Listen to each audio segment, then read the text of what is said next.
eFoods Direct started out putting together food for families. We developed some recipes that everybody loved.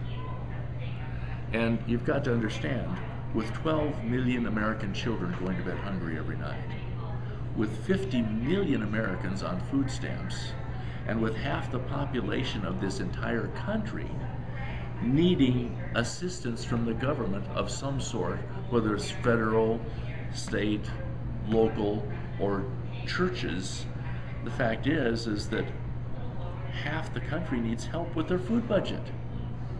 We're in the throes of a worldwide famine, and this is the 7th year of the famine.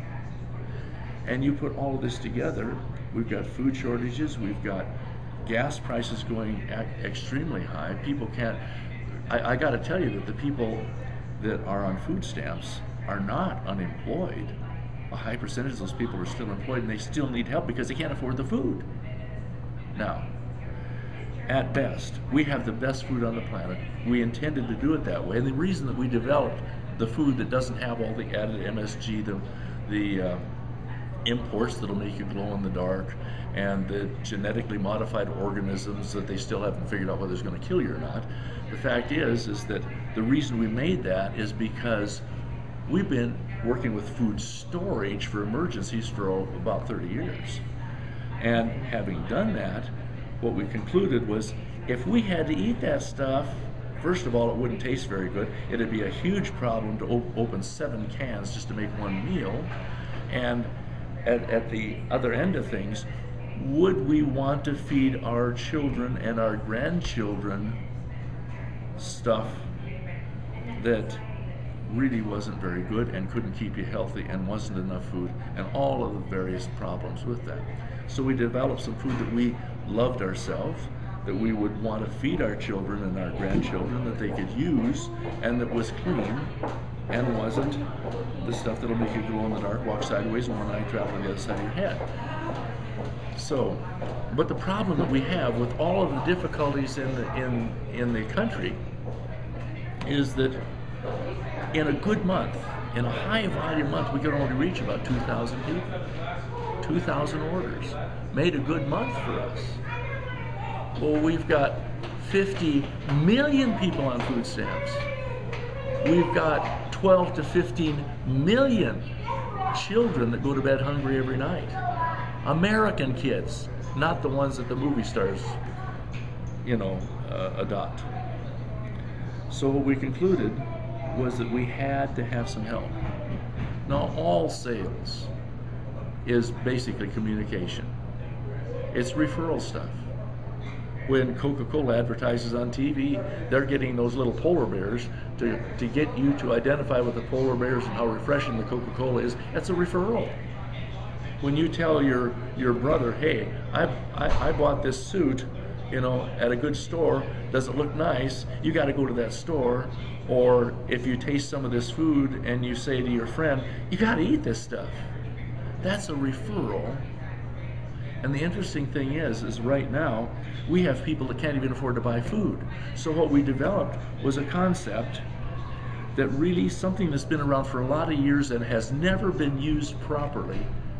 It's called multi-level marketing, which for many people is just a dirty word, because it is not only the greatest success story for the number of millionaires that it's created, but it's the greatest failure story because 97% of the people can't make it happen. My contention is that the main reason is that you've never had a product that really worked, so that if you take our food and tell somebody, eat the food, you've never had a product that you literally had, everyone has to have, everyone likes, everyone wants, everyone needs.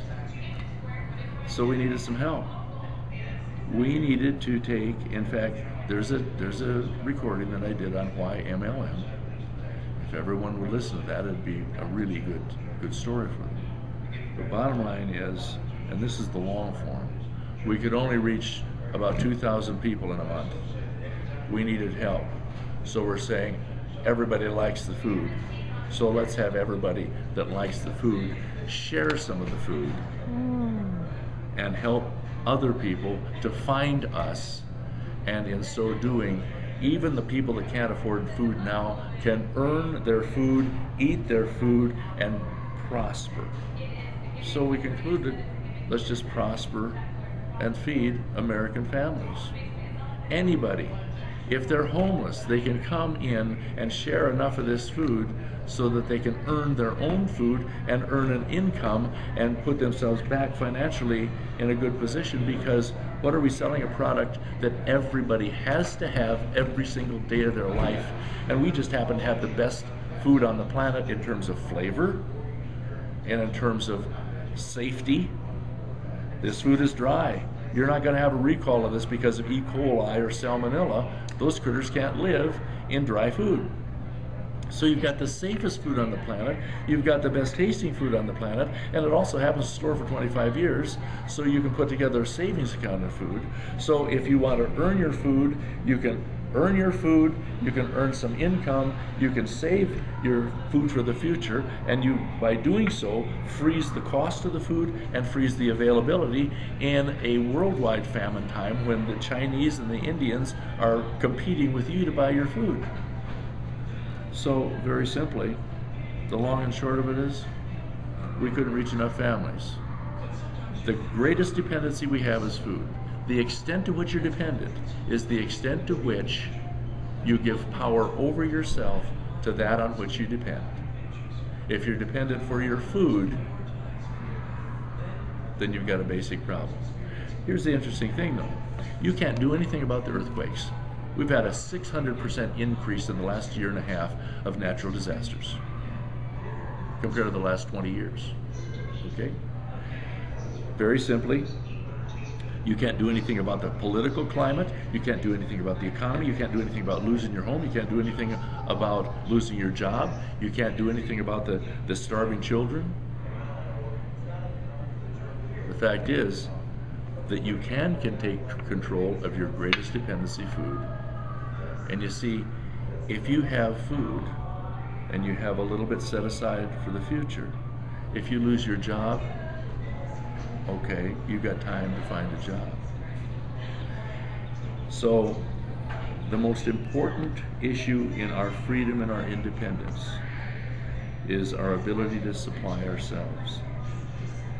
If you have to go stand in a bread line, you are dependent on those who have the bread. The best way to be independent, the best way to avoid the fear of losing your job, is to be able to be independent and have your own bread, which your job provides for you. You're dependent on your job, you eliminate the dependency on the job by having food. So the best way to be independent and never have to stand in a bread line is have your own bread. So the reason that we're doing this is to enable everybody in the country to help us to feed and prosper everybody else in the country. There's no other product on the face of the planet that you can do that with. And there's no other company on the face of the planet that will provide a product that is so perfect that you would not be embarrassed to share it with your mother.